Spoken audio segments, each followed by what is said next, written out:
ಪ್ರಿಯ ವಿದ್ಯಾರ್ಥಿಗಳೇ, ಸಂವಿಧಾನ ಈ ಕಲಿಕಾ ಕಾರ್ಯಕ್ರಮಕ್ಕೆ ತಮ್ಮೆಲ್ಲರಿಗೂ ಸಿದ್ಧ ಸ್ವಾಗತವನ್ನು ಬಯಸ್ತಾ ಮಕ್ಕಳೇ, ಈಗ 10ನೇ ತರಗತಿಯ ಸಮಾಜ ವಿಜ್ಞಾನದ ಸಮಾಜಶಾಸ್ತ್ರ ವಿಭಾಗದ ಮೊದಲ ಅಧ್ಯಾಯವಾದಂತಹ ಸಾಮಾಜಿಕ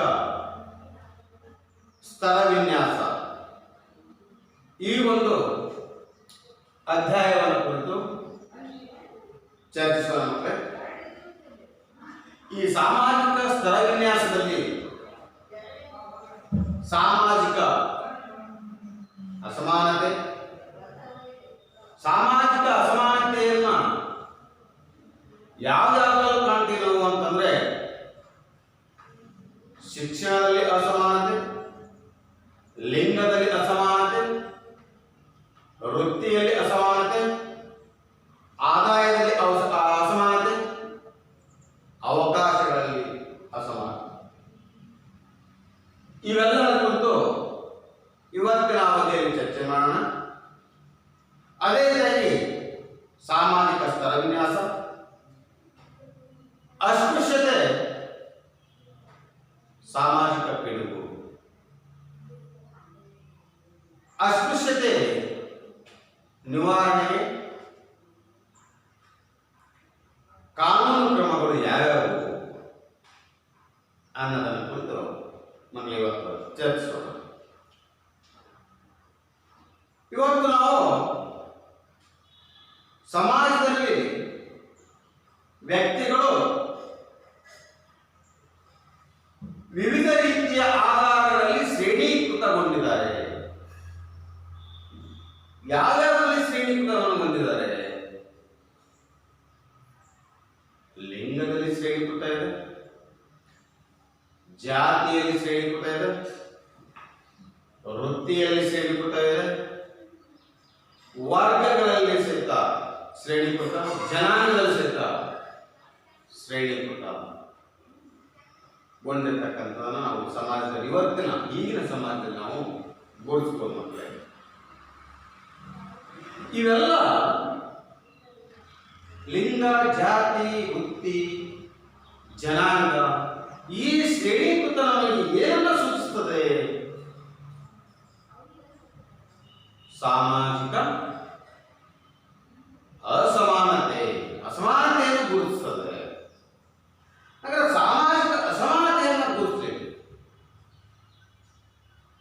ಅವು ಯಾವ್ಯಾವ ಅಂಶಗಳೊಂದಿಗೆ ನಾವು ಸಾಮಾಜಿಕ ಅಸಮಾನತೆಯನ್ನು ಗುರುತಿಸುತ್ತೇವೆ?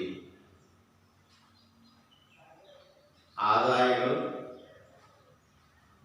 ಶಿಕ್ಷಣ, ವೃತ್ತಿಯ ಅವಕಾಶಗಳು, ಆರೋಗ್ಯ ಸೌಲಭ್ಯಗಳು ಮತ್ತು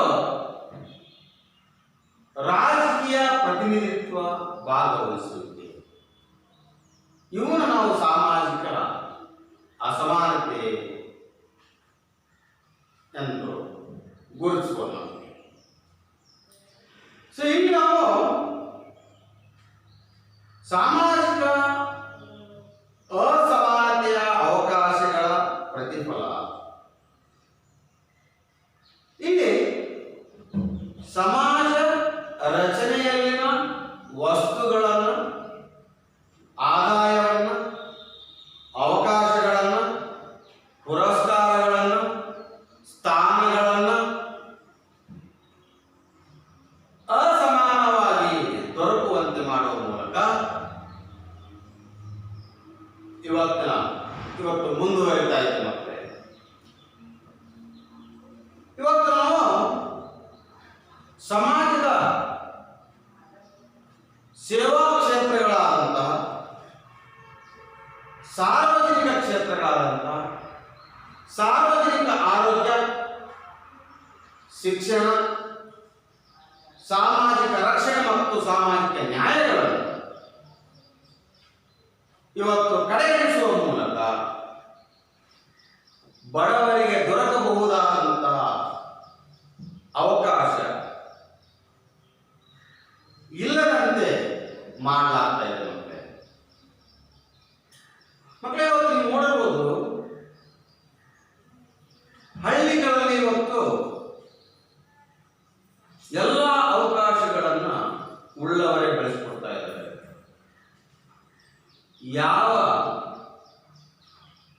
ಸೂಕ್ತವಾದ ಫಲಾನುಭವಿಗೆ ದೊರಕಬೇಕಾಗಿತ್ತು ಆ ಅವಕಾಶ ಇವತ್ತಿನ ಸಮಾಜದಲ್ಲಿ ದೊರಕ್ತಾ ಇಲ್ಲ. ಅಂದ್ರೆ ಇವತ್ತು ರಾಷ್ಟ್ರದ ಮತ್ತು ಜಗತ್ತಿನ ಕೆಲವೇ ಶ್ರೀಮಂತ ಬಳಿ ಇವತ್ತು ಸಂಪತ್ತು ಕ್ರೋಢೀಕರಣ ಆಗ್ತಾ ಇದೆ. ಸಂಪತ್ತು ಕ್ರೋಢೀಕರಣ ಆಗುವಂತೆ ನೋಡಿಕೊಳ್ಳಲಾಗ್ತಾ ಇದೆ. ಆರ್ಥಿಕ ಬೆಳವಣಿಗೆ ಆಧಾರಿತ ಅಭಿವೃದ್ಧಿ ಪರಿಣಾಮದಿಂದ ರಾಷ್ಟ್ರದ ಕಳೆದ ಒಂದು ದಶಕದಲ್ಲಿ 50ಕ್ಕೂ ಹೆಚ್ಚಿನ 1,00,000ಕ್ಕೂ ಹೆಚ್ಚಿನ ಮಿಲಿಯನ್ಗಳನ್ನು ಉತ್ಪಾದಿಸಿದರೆ ಸಾಮಾಜಿಕ ಭದ್ರತೆ ಆಗಿರ್ತಕ್ಕಂಥ ಆಹಾರ ಮತ್ತು ಆರೋಗ್ಯ ಅವಕಾಶಗಳು, ಜಾತಿ, ವರ್ಗಮೂಲ, ಲಿಂಗಮೂಲ ಇವೆಲ್ಲವುಗಳನ್ನು ನಾವು ಗಮನಿಸಿದರೆ ಸಾಮಾಜಿಕ ಅಸಮಾನತೆಯ ಸ್ವರೂಪ ಹೇಗೆ ಇದೆ ಅಂತಕ್ಕಂಥದ್ದು ಮಕ್ಕಳಿಗೆ ಗೊತ್ತಾಗ್ತದೆ. ಅದರಲ್ಲಿ ಮೊದಲನೇದು ಶಿಕ್ಷಣ ಮತ್ತು ಅಸಮಾನತೆ.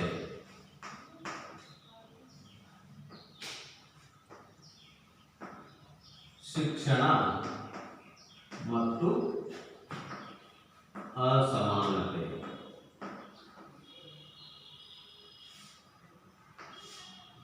ಮಕ್ಕಳಲ್ಲಿ ಶಿಕ್ಷಣ ಅಂತಕ್ಕಂಥದ್ದು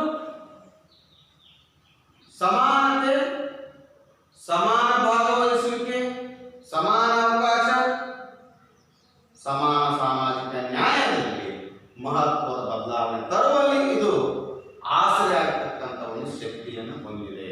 ಯಾವುದು? ಶಿಕ್ಷಣ. ಹಾಗಾದರೆ ಈ ಒಂದು ಅರ್ಥದಲ್ಲಿ ನಾವು ನೋಡಿದಾಗ ಶಿಕ್ಷಣ ಸಾರ್ವಜನಿಕ ಒಳಿತಿಗಾಗಿ ಸರ್ಕಾರ ಎಲ್ಲ ಮಕ್ಕಳಿಗೂ ಸಮಾನವಾಗಿರ್ತಕ್ಕಂತಹ ಎಲ್ಲ ಮಕ್ಕಳಿಗೂ ಸಮಾನವಾಗಿ ಎಲ್ಲ ಅವಕಾಶಗಳನ್ನು ಎಲ್ಲ ಸೌಲಭ್ಯಗಳನ್ನು ನೀಡಬೇಕಾಗಿದೆ. ಶಿಕ್ಷಣಕ್ಕೆ ಇರತಕ್ಕಂಥ ಸಾಮಾಜಿಕ ನ್ಯಾಯದ ಉದ್ದೇಶವನ್ನ ಇವತ್ತು ನಮ್ಮ ಸಮಾಜದಲ್ಲಿ ಪ್ರಸ್ತಾವನೆ ಹಾಗೂ ರಾಜ್ಯ ನಿರ್ದೇಶಕ ತತ್ವಗಳಲ್ಲಿ ಈ ಸಮಾನತೆ ಕುರಿತು ಇರತಕ್ಕಂಥ ಅಂಶವನ್ನು ನಾವು ಕಾಣಬಹುದು. ಸಂವಿಧಾನದ ವಿಧಿ 39ರಲ್ಲಿ ಸರ್ಕಾರಗಳು ಸಾಮಾಜಿಕ ನ್ಯಾಯ ಮತ್ತು ಜನರ ಅಭಿವೃದ್ಧಿ ಅವಕಾಶಗಳ ಕುರಿತು ಇದು ತಿಳಿಸುತ್ತದೆ. ಯಾವುದು? 39ನೇ ವಿಧಿ, ಸಂವಿಧಾನದ 39ನೇ ವಿಧಿ.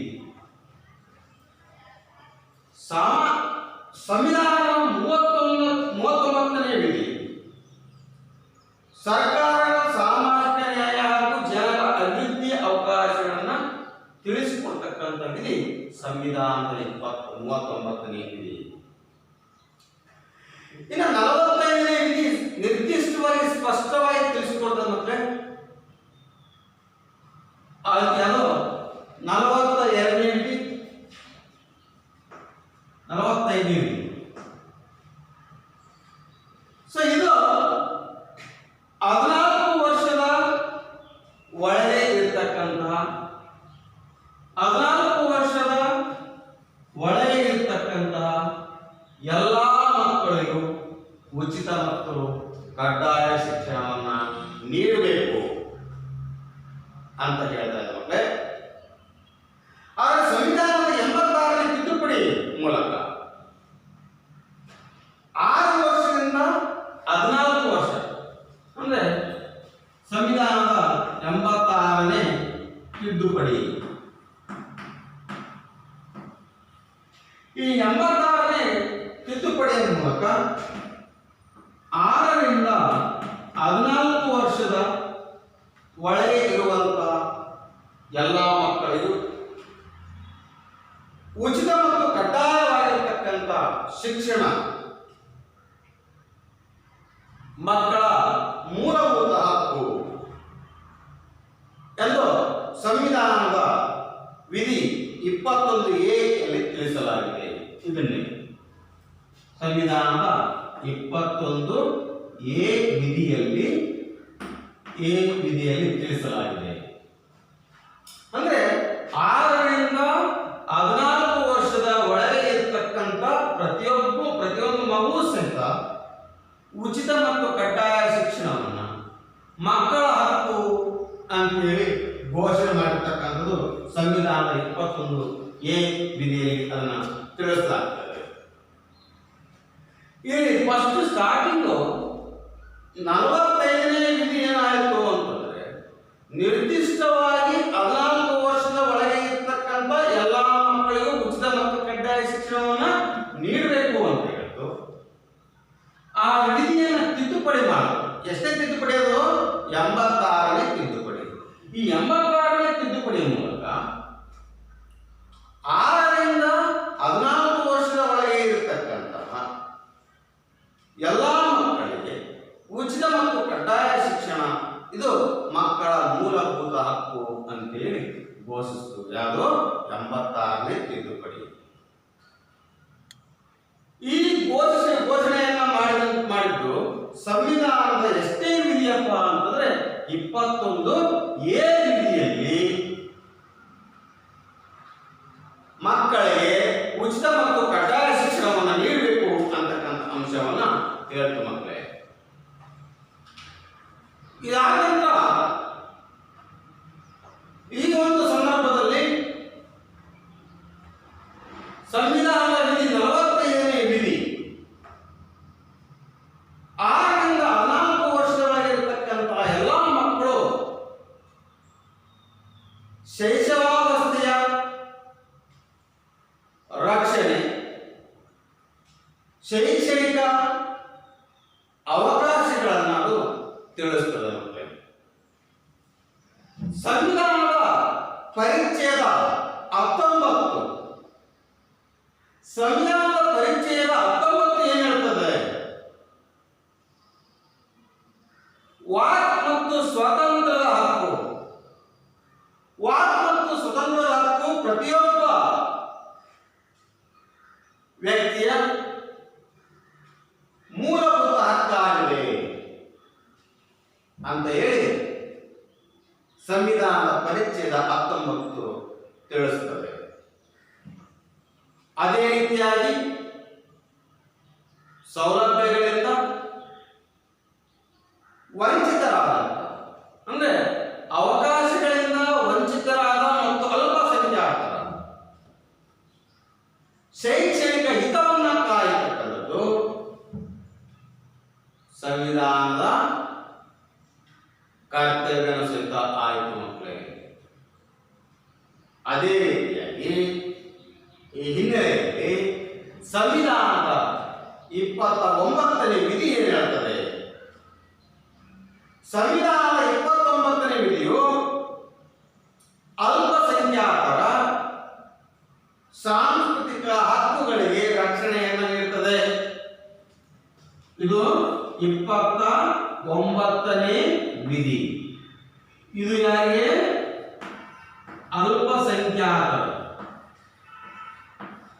ಅಲ್ಪಸಂಖ್ಯಾತರ ಸಾಂಸ್ಕೃತಿಕ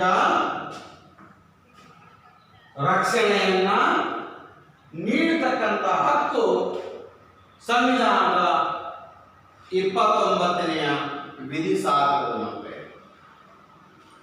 ಅದೇ ರೀತಿಯಲ್ಲಿ 30ನೇ ವಿಧಿ ಏನಪ್ಪ ಅಂದ್ರೆ ಅಲ್ಪಸಂಖ್ಯಾತರು ಶೈಕ್ಷಣಿಕ ಸಂಸ್ಥೆಗಳನ್ನು ಸ್ಥಾಪಿಸಲು ವಿಶೇಷವಾದ ಅವಕಾಶವನ್ನು ಕಲ್ಪಿಸಲಾಗಿದೆ. ಇಲ್ಲಿ 30ನೇ ವಿಧಿ ಅಲ್ಪಸಂಖ್ಯಾತರು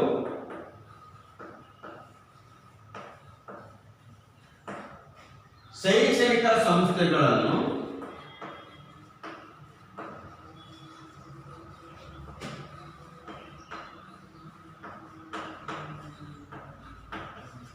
ಸ್ಥಾಪಿಸಲು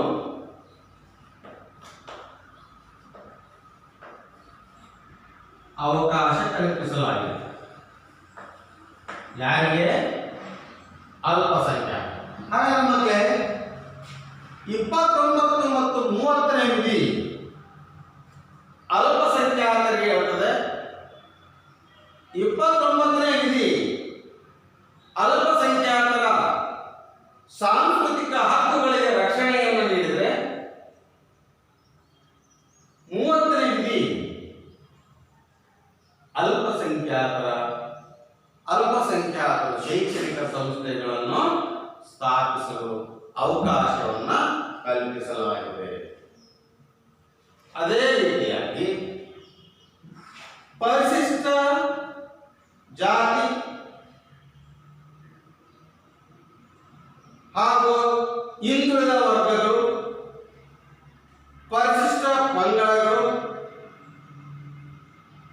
ಇವರ ಒಂದು ಶೈಕ್ಷಣಿಕ ಆಸಕ್ತಿಗೆ ಬೆಂಬಲವನ್ನು ನೀಡಿ ಅಭಿವೃದ್ಧಿಪಡಿಸುವುದು ಸರ್ಕಾರದ ಜವಾಬ್ದಾರಿ ಅಂತೇಳಿ ಸಂವಿಧಾನದ 46ನೇ ವಿಧಿ ಹೇಳುತ್ತದೆ. ಸಂವಿಧಾನದ 46ನೇ ವಿಧಿಯು ಹಿಂದುಳಿದ, ಅದರಲ್ಲೂ ಪರಿಶಿಷ್ಟ ಜಾತಿ ಮತ್ತು ಪರಿಶಿಷ್ಟ ಪಂಗಡಗಳ ಶೈಕ್ಷಣಿಕ ಆಸಕ್ತಿಗೆ ಬೆಂಬಲವನ್ನು ನೀಡಿ ಅಭಿವೃದ್ಧಿಪಡಿಸುವುದು ಸರ್ಕಾರದ ಜವಾಬ್ದಾರಿ ಅಂತೇಳಿ ಸಂವಿಧಾನ 46ನೇ ವಿಧಿ ತಿಳಿಸಿಕೊಡ್ತದೆ ಮಕ್ಕಳೇ. ಸರ್ವೋಚ್ಚ ನ್ಯಾಯಾಲಯವು ಸಂವಿಧಾನದ 21 ಸಂವಿಧಾನದ ವಿಧಿ 21 ಜೀವಿಸುವ ಹಕ್ಕನ್ನ ಶಿಕ್ಷಣದಲ್ಲಿ ಅರ್ಥೈಸಿಕೊಂಡಿದ್ದಾರೆ. ಹೇಗೆ? ಸರ್ವೋಚ್ಚ ನ್ಯಾಯಾಲಯವು ಶಾಲಾ ಶಿಕ್ಷಣವನ್ನು ಮೂಲಭೂತ ಹಕ್ಕು ಅಂತೇಳಿ ಘೋಷಣೆ ಮಾಡಿದ್ದಾರೆ ಮಕ್ಕಳಿಗೆ. ಹಾಗಾದ್ರೆ ಮಕ್ಕಳಿಗೆ ಈ ಸಂವಿಧಾನದ 21ನೇ ವಿಧಿ ಜೀವಿಸುವ ಹಕ್ಕುವನ್ನು ಶಿಕ್ಷಣದ ನೆಲೆಯಲ್ಲಿ ಅರ್ಥ ಮಾಡಿಸಿದ್ದಾರೆ. ಆದರೆ ನಮ್ಮ ಸರ್ವೋಚ್ಚ ನ್ಯಾಯಾಲಯ ಶಾಲಾ ಶಿಕ್ಷಣ ಅಂತಕ್ಕಂಥ ಮೂಲಭೂತ ಹಕ್ಕು ಅಂತ ಘೋಷಣೆ ಮಾಡುವ ಮೂಲಕ ಎಲ್ಲಾ ಪ್ರಯತ್ನಗಳಿಗೆ ಒಂದು ಹೊಸ ತಿರುವನ್ನು ನೀಡಿತು. ಆ ಮೂಲಕ ಶಿಕ್ಷಣದಿಂದ ವಂಚಿತರಾದಂಥವರ ಬದುಕಿನಲ್ಲಿ ಹೊಸ ಆಶಾಭಾವನೆಯನ್ನ ಮೂಡಿಸಿತು ಮಕ್ಕಳೇ.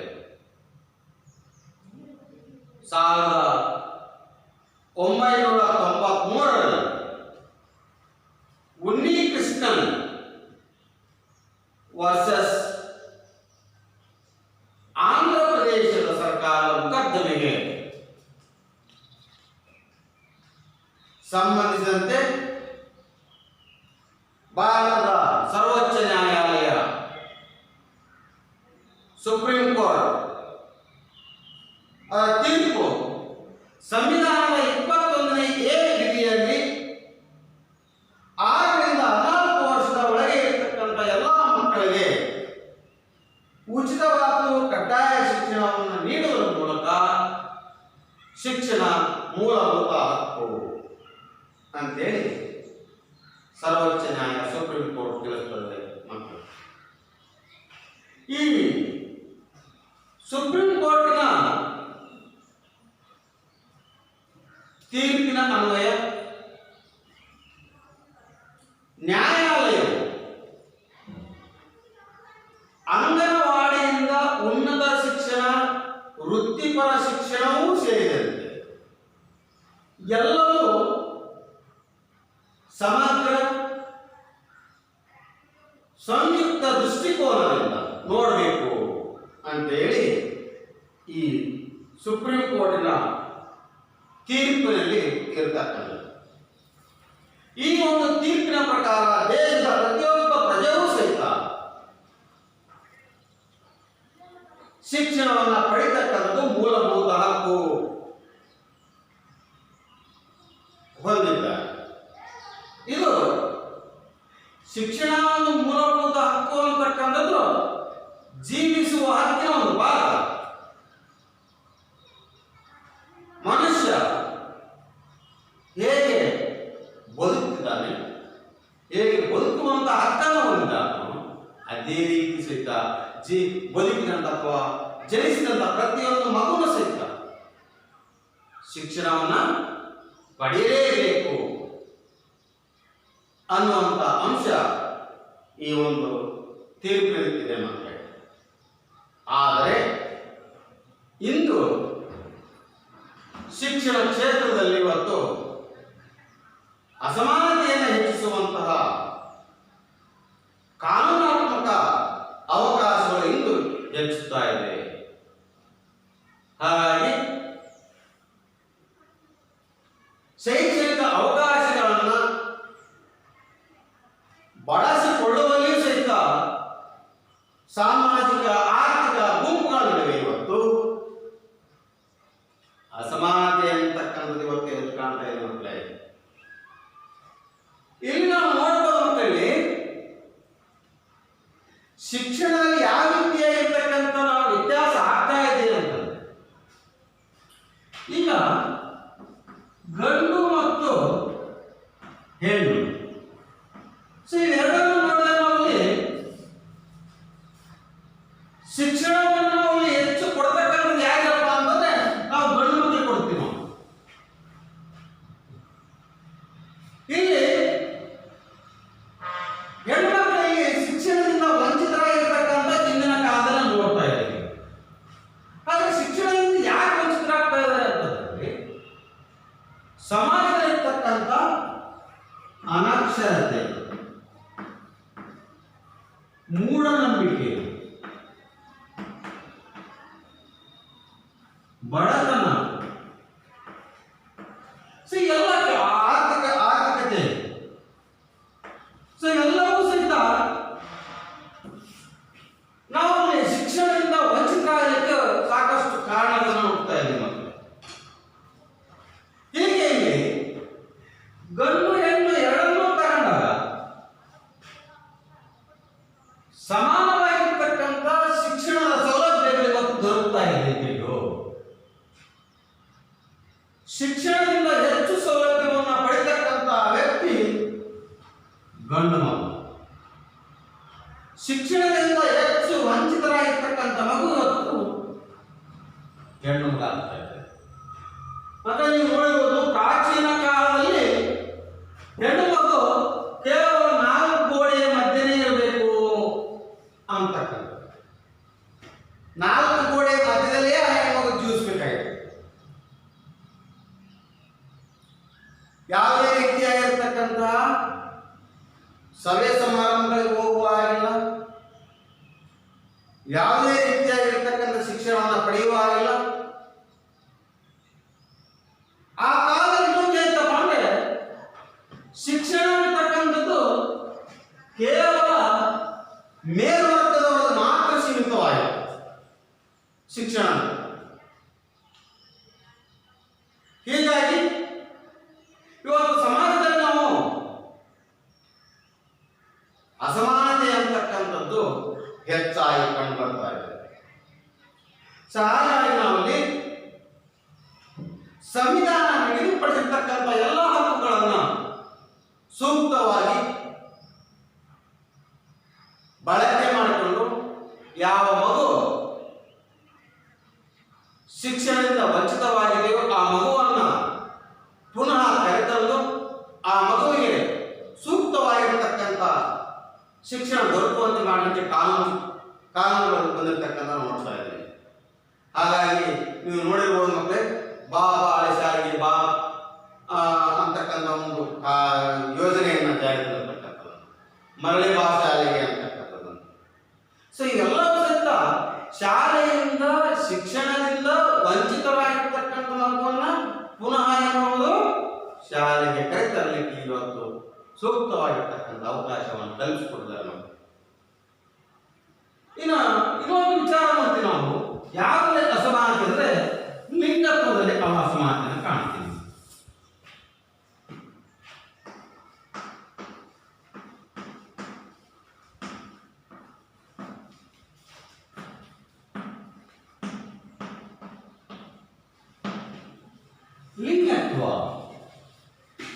ಲಿಂಗತ್ವ ಅಂದ್ರೆ ಮತ್ತೆ ಇಲ್ಲಿ ಲಿಂಗತ್ವದಲ್ಲಿ ನಾವು ಗಂಡು ಹೆಣ್ಣು, ಇಲ್ಲಿ ನಾವಿವತ್ತು ಸಾಮಾಜಿಕ ಅಸಮಾನತೆಗಳಲ್ಲಿ ಒಂದಾಗಿರ್ತಕ್ಕಂಥ ಲಿಂಗತ್ವ ಇವತ್ತು ಅಸಮಾನತೆ ಹೇಗೆ ಇವತ್ತು ರೂಪವನ್ನು ಪಡ್ಕೊಂಡಿದೆ ಅಂತಕ್ಕಂಥ ಅಂಶವನ್ನು ನೋಡೋಣ. ಇವತ್ತು ವಾಸ್ತವವಾಗಿ ನಮ್ಮ ಮನೋಭಾವನೆ ಇವತ್ತು ಹೆಚ್ಚಾಗಿ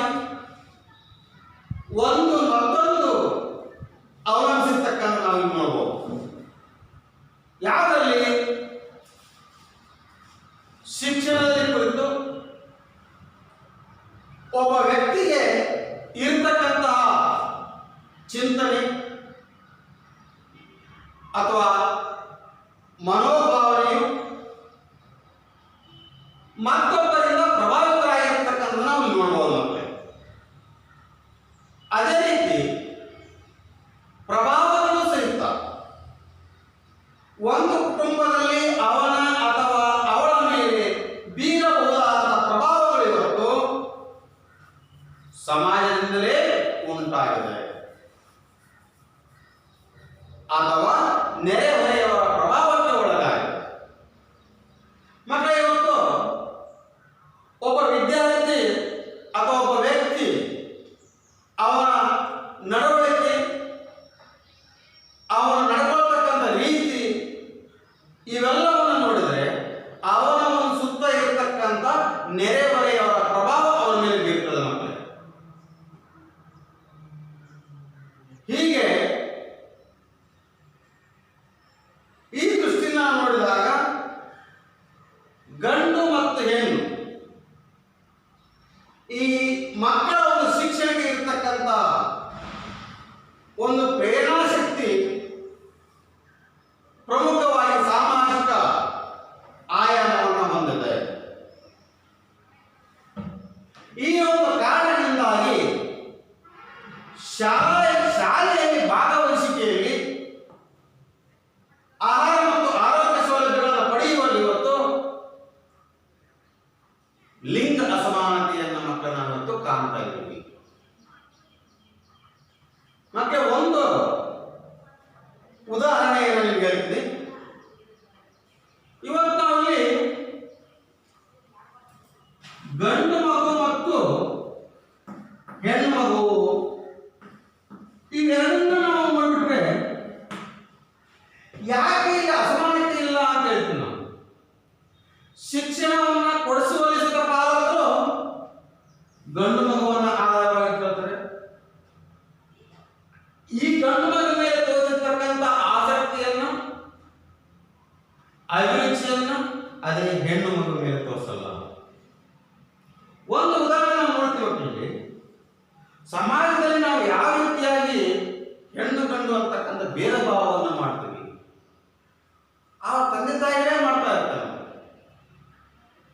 ಗಂಡು ಮಕ್ಕಳಿಗೆ ತೋರಿಸಿದಂತಹ ಪ್ರೀತಿಯನ್ನ ಹೆಣ್ಣು ಮಗುವಿಗೆ ತೋರಿಸಿದೆ. ಇವತ್ತು ಎಲ್ಲ ಅವಕಾಶಗಳಿಂದ ಹೆಣ್ಣು ಮಗು ಇವತ್ತು ವಂಚನೆ ಆಗ್ತಾ ಇದೆ. ಹೀಗೆ ರಾಷ್ಟ್ರೀಯ ಕುಟುಂಬ ಸಮೀಕ್ಷೆ ಪ್ರಕಾರ, ಆರೋಗ್ಯ ಸಮೀಕ್ಷೆ ಪ್ರಕಾರ ಕರ್ನಾಟಕ ಗ್ರಾಮೀಣ ಪ್ರದೇಶದಲ್ಲಿ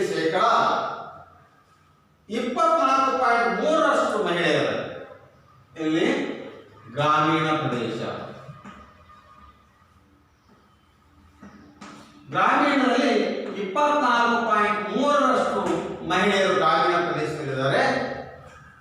ಅದೇ ಮಹಿಳೆಯರು ನಗರ ಪ್ರದೇಶದಲ್ಲಿ 16.2% ನಗರ.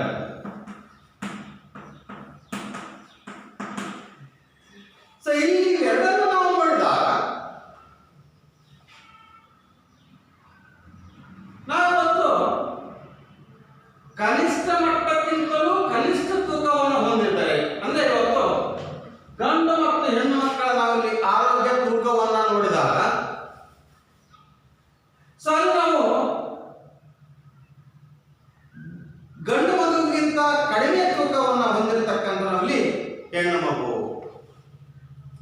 ಹಾಗೆ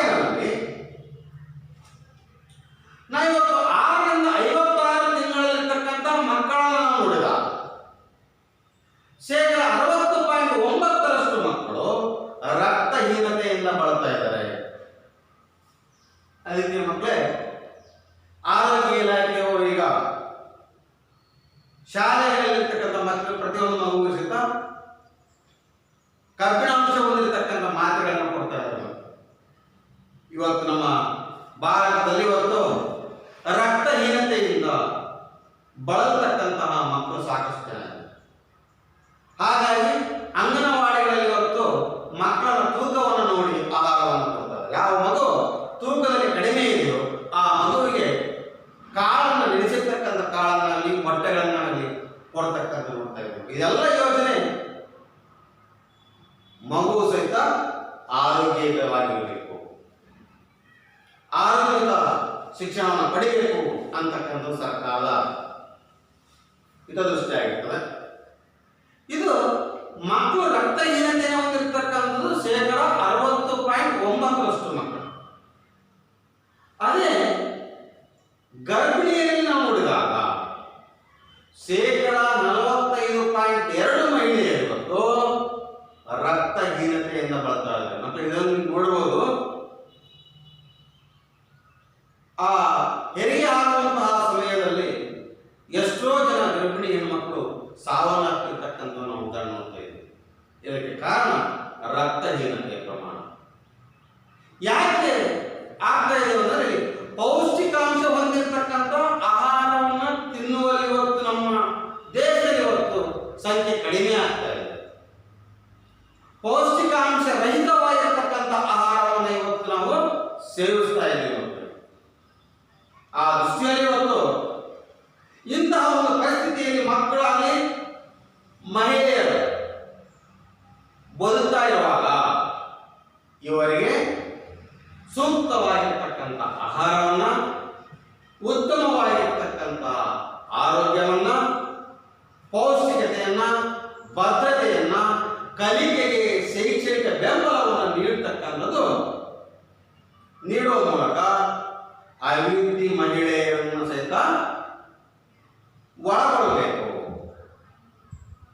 ಆ ಮೂಲಕ ನಾವಿಲ್ಲಿ ಲಿಂಗ ಅಸಮಾನತೆಯನ್ನು ಹೋಗಲಾಡಿಸಲಿಕ್ಕೆ ಸಾಧ್ಯತೆ ಇದೆ. ಇಲ್ಲ ಅಂದರೆ ಇನ್ನೂ ಸಹಿತ ಲಿಂಗ ಅಸಮಾನತೆ ಅಂತಕ್ಕಂಥದ್ದು ಎದ್ದು ಕಾಣ್ತದೆ. ಹಾಗಾದ್ರೆ ಇನ್ನೊಂದು ಸಾಮಾಜಿಕ ಸ್ತರ ವಿನ್ಯಾಸ ಅಂತ ಬರುತ್ತೆ. ಈಗ ನಾವು ಪ್ರಾರಂಭದಲ್ಲಿ ಕೆಲವೊಂದು ಮಾತನಾಡಿದ ಮಟ್ಟಲ್ಲಿ ಸಮಾಜದಲ್ಲಿ ಇವತ್ತು ಶ್ರೇಣಿ ವ್ಯವಸ್ಥೆ ಇದೆ. ಶ್ರೇಣಿ ವ್ಯವಸ್ಥೆ ಅಂದ್ರೆ ಹಂತಗಳ ವ್ಯವಸ್ಥೆ. ಈಗ ನೋಡಿ, ನಾವು ಶಿಕ್ಷಣದಲ್ಲಿ ಹಂತಗಳ ನೋಡಿದ್ವಿ, ಜಾತಿಯಲ್ಲಿ ಮೇಲುಕೀಳು ನೋಡಿದ್ವಿ, ಜನಾಂಗದಲ್ಲಿ ನಾವು ಮೇಲುಕೀಳಾಗಿರ್ತಕ್ಕಂಥ ನೋಡ್ತಾ ಇದ್ವಿ. ಅದರಲ್ಲಿ ಮಕ್ಕಳ ಸಮಾಜದಲ್ಲಿರ್ತಕ್ಕಂಥ ಎಲ್ಲಾ ಸದಸ್ಯರುಗಳನ್ನ ಇವತ್ತು ಮೇಲು ಕೀಳು, ಶ್ರೇಷ್ಠ ಕನಿಷ್ಠ ಅಂತೇಳಿ ಸಮಾಜದಲ್ಲಿ ನಾವು ಇವತ್ತು ವರ್ಗೀಕರಣವನ್ನು ಮಾಡ್ತಿದ್ದೇವೆ. ಹಾಗಾಗಿ ಅವರಿಗೆ ಅವರದೇ ಆಗಿರ್ತಕ್ಕಂತಹ ಬೇರೆ ಬೇರೆ ಸಾಮಾಜಿಕ ಸ್ಥಾನಮಾನವನ್ನು, ಪಾತ್ರಗಳನ್ನು ನೀಡುವ ಒಂದು ಕ್ರಮ ಮಾನವ ಸಮಾಜದ ಲಕ್ಷಣವಾಗಿ ಇವತ್ತು ಮುಂದುವರೆದ ಮಕ್ಕಳೇ.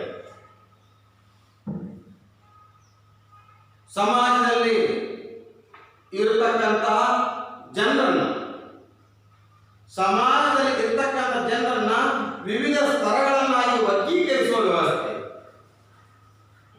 ಸಮಾಜದಲ್ಲಿರ್ತಕ್ಕಂತಹ ಬದುಕತಕ್ಕಂಥ ಸಾಮಾಜಿಕ ಜನರನ್ನ ವಿವಿಧ ಹಂತಗಳಾಗಿ, ವಿವಿಧ ಸ್ತರಗಳಾಗಿ ವಿಂಗಡಿಸುವ ಅಥವಾ ವರ್ಗೀಕರಿಸುವ ವ್ಯವಸ್ಥೆಗೆ ಸಾಮಾಜಿಕ ಸ್ತರ ವಿನ್ಯಾಸ ಎಂದು ಕರೆಯುತ್ತೇವೆ. ಅಥವಾ ಸಾಮಾಜಿಕ ಜನರನ್ನು, ಸಮಾಜದಲ್ಲಿ ಇರತಕ್ಕ ಇರ್ತಕ್ಕಂಥ ಜನರನ್ನು ಏಣಿ ಶ್ರೇಣಿಗಳಿಂದ ವಿಭಿನ್ನ ಸ್ಥಾನಗಳಲ್ಲಿ ವಿಭಾಗಿಸುವ ಕ್ರಮವನ್ನು ಇವತ್ತು ನಾವು ಸಾಮಾಜಿಕ ಸ್ಥಳ ವಿನ್ಯಾಸ ಅಂತೇಳಿ ಕರೆಯಬಹುದು ಮಕ್ಕಳೇ. ಹಾಗಾದರೆ ಸಾಮಾಜಿಕ ಸ್ಥಳ ವಿನ್ಯಾಸ ಹೇಗಿದೆ? ಸಾಮಾಜಿಕ ಸ್ಥಳ ವಿನ್ಯಾಸದ ಲಕ್ಷಣಗಳು ಯಾವುವು ಅದರಂತಕ್ಕಂಥ ನೋಡೋಣ. ಹಾಗಾದರೆ ಸಾಮಾಜಿಕ ಸ್ಥಳ ವಿನ್ಯಾಸವು ಸಾಮಾಜಿಕವಾದುದು ಒಂದೇ ಅಂಶ.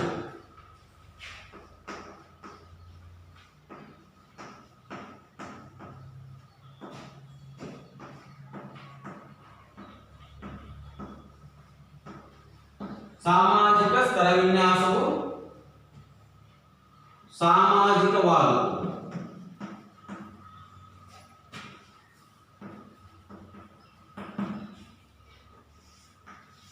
ಸಾಮಾಜಿಕ ಸ್ಥಳ ವಿನ್ಯಾಸ ಅಂತ ಹೇಳಿ ನಾವು ಸಮಾಜದಲ್ಲಿರ್ತಕ್ಕಂಥ ಜನರನ್ನು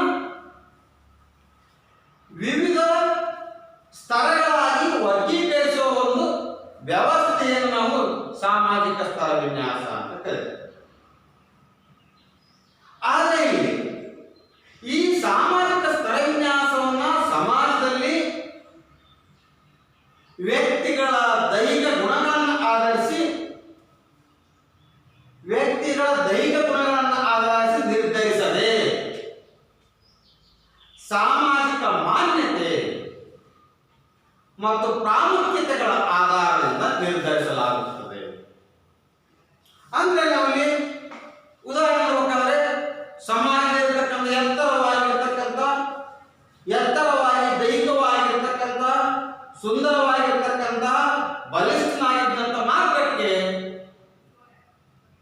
ಸಾಮಾಜಿಕ ಸ್ಥಾನಮಾನ ನಿಗದಿ ಆಗದೆ ಸಮಾಜದಲ್ಲಿರ್ತಕ್ಕಂಥ ವ್ಯಕ್ತಿಗೆ ಶಿಕ್ಷಣ, ಬುದ್ಧಿಶಕ್ತಿ, ಆದಾಯ, ವೃತ್ತಿ, ಕೌಶಲ್ಯತೆ ಇನ್ನು ಮುಂತಾದ ಅಂಶಗಳ ಆಧಾರದ ಸಹಿತ ನಿರ್ಧಾರ ಮಾಡಲಾಗುತ್ತದೆ.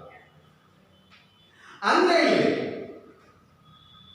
ವ್ಯಕ್ತಿಯ ದೈಹಿಕ ಗುಣಲಕ್ಷಣಗಳನ್ನು ಆಧರಿಸಿ ಸಾಮಾಜಿಕ ಸ್ಥಾನಮಾನವನ್ನು ನಿಗದಿಪಡಿಸದೆ ಸಮಾಜದಲ್ಲಿರ್ತಕ್ಕಂತಹ ವ್ಯಕ್ತಿಗಳು ಅವರು ದೈಹಿಕವಾಗಿ ಎತ್ತರವಾಗಿರ್ಬೋದು, ಸುಂದರವಾಗಿರ್ಬೋದು, ಬಲಿಷ್ಠನಾಗಿದ್ದು ಆಗಿದ್ದಾಗ ಮಾತ್ರ ಸಾಮಾಜಿಕ ಸ್ಥಾನಮಾನ ಕೊಡಲಿಲ್ಲ. ಆದರೆ ಅಲ್ಲಿ ಅವನು ಏನ್ ಮಾಡಬೇಕು? ಶಿಕ್ಷಣವನ್ನು ಪಡೆದಿರಬೇಕು, ಬುದ್ಧಿವಂತ ಆಗಿರಬೇಕು, ಆದಾಯವನ್ನು ಹೊಂದಿರಬೇಕು, ವೃತ್ತಿಯನ್ನು ಮಾಡ್ತಾ ಇರಬೇಕು, ಕೌಶಲ್ಯತೆಯನ್ನು ಹೊಂದಿರಬೇಕು. ಇದ್ದಾಗ ಮಾತ್ರ ಅಂಥವುಗಳ ಆಧಾರದ ಮೇಲೆ ಸಾಮಾಜಿಕ ಸ್ಥಳ ವಿನ್ಯಾಸವನ್ನು ಮಾಡ್ತೀವಿ. ಹಾಗಾದರೆ ಸಾಮಾಜಿಕ ಸ್ಥಳ ವಿನ್ಯಾಸ ಸರ್ವವ್ಯಾಪಿಯಾದದ್ದು.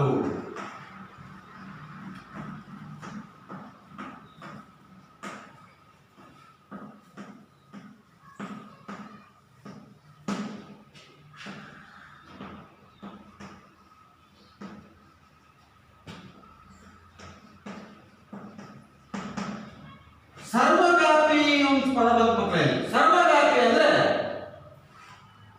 ಎಲ್ಲಾ ದೇಶಗಳಲ್ಲಿ, ಎಲ್ಲಾ ಸಮುದಾಯಗಳಲ್ಲಿ ಸ್ಥಳ ವಿನ್ಯಾಸ ಅಂತಕ್ಕಂಥದ್ದು ಇದೆ ಅಂತ. ಹಾಗಾಗಿ ಇಲ್ಲಿ ಸಾಮಾಜಿಕ ಸ್ಥಳ ವಿನ್ಯಾಸ ಅಂತಕ್ಕಂಥದ್ದು ಪ್ರಪಂಚದಾದ್ಯಂತ ಇದೆ, ಅಂದ್ರೆ ಸರ್ವವ್ಯಾಪಿ ಇದೆ. ಇಲ್ಲಿ ಮಾನವ ಸಮಾಜ ಪ್ರಪಂಚದಲ್ಲಿ ಎಲ್ಲೆಲ್ಲ ಇತ್ತು ಅಲ್ಲೆಲ್ಲ ಕಡೆ ಸಹಿತ ಸಾಮಾಜಿಕ ಸ್ಥಳ ವಿನ್ಯಾಸ ಇದೆ. ಮಾನವ ಸಮಾಜ ಎಲ್ಲೆಲ್ಲಿದೆಯೋ ಅಲ್ಲೆಲ್ಲ ಸಹಿತ ಏನಿದೆ? ಸಾಮಾಜಿಕ ಸ್ಥಳ ವಿನ್ಯಾಸ ಇದೆ. ಇಲ್ಲಿ ಶ್ರಮ ವಿಭಜನೆ, ವೃತ್ತಿ, ಆದಾಯ ಇನ್ನೂ ಹಲವು ಸಾಮಾಜಿಕ ಅಂಶಗಳ ಆಧಾರದಲ್ಲಿ ಸಾಮಾಜಿಕ ಸ್ಥಳ ವಿನ್ಯಾಸವು ಎಲ್ಲ ಮಾನವ ಸಮಾಜದಲ್ಲಿ ಸಹಿತ ನಾವು ಇದನ್ನ ಕಾಣಬಹುದು. ಹೀಗೆ ಸಾಮಾಜಿಕ ಸ್ತರ ವಿನ್ಯಾಸ ಅಂತಕ್ಕಂಥದ್ದು ಸರ್ವವ್ಯಾಪಕ. ಇನ್ನು ನೆಕ್ಸ್ಟ್ ಸ್ತರ ವ್ಯವಸ್ಥೆ. ಸಾಮಾಜಿಕ ಸ್ತರ ವ್ಯವಸ್ಥೆ ಇದು ಪುರಾತನವಾದದ್ದು. ಈ ಸಾಮಾಜಿಕ ಸ್ತರ ವ್ಯವಸ್ಥೆ ಅಂತಕ್ಕಂಥದ್ದು ನಿನ್ನೆ ಮೊನ್ನೆಯಿಂದ ಬಂದಿರತಕ್ಕಂಥದ್ದಲ್ಲ, ಅದು ಪುರಾತನ. ಅಂದ್ರೆ ಪ್ರಾಚೀನ ಕಾಲದಲ್ಲೂ ಸಹಿತ ಇದೆ ಇರುತ್ತೆ. ಮಾನವ ಸಾಂಪ್ರದಾಯಿಕವಾಗಿ ಜೀವನ ಕ್ರಮವನ್ನ ಯಾವಾಗ ಆರಂಭ ಮಾಡಿನೋ ಅಂದಿನಿಂದ ಇಂದಿನವರೆಗೂ ಸಹಿತ ಸಾಮಾಜಿಕ ಸ್ತರ ವಿನ್ಯಾಸ ಅಂತಕ್ಕಂಥದ್ದು ಸಮಾಜದಲ್ಲಿ ನಾವು ಕಾಣ್ತಿದ್ದೀವಿ. ಅಂದ್ರೆ ಹಿಂದೆ ಮಾನವ ಅಲೆಮಾರಿ ಜೀವನವನ್ನು ನಡೆಸ್ತಾ ಇದ್ದ, ಊರಿಂದ ಊರಿಗೆ ಹೋಗಿ ಜೀವನವನ್ನು ಸಾಗಿಸ್ತಾ ಇದ್ದ. ಹೀಗೆ ಅಲೆಮಾರಿ ಜೀವನವನ್ನು ನಡೆಸುವಂತದಿಂದ ಹಿಡಿದು ಇಂದಿನ ಅಂದ್ರೆ ಈಗಿನ ಸಾಮಾಜಿಕ ಜೀವನದವರೆಗೂ ಸಹಿತ ಸಾಮಾಜಿಕ ಸ್ತರ ವಿನ್ಯಾಸದ ವ್ಯವಸ್ಥೆ ಅಂತಕ್ಕಂಥದ್ದು ವಿವಿಧ ರೂಪಗಳಲ್ಲಿ ರೂಢಿಯಲ್ಲಿ ಕಂಡು ಬರ್ತಾ ಇದೆ ಮಕ್ಕಳೇ. ಹಾಗಾಗಿ ಸಾಮಾಜಿಕ ಸ್ತರ ವಿನ್ಯಾಸ ಅಂತಕ್ಕಂಥದ್ದು ಪುರಾತನವಾದದ್ದು. ಆಮೇಲೆ ಸಾಮಾಜಿಕ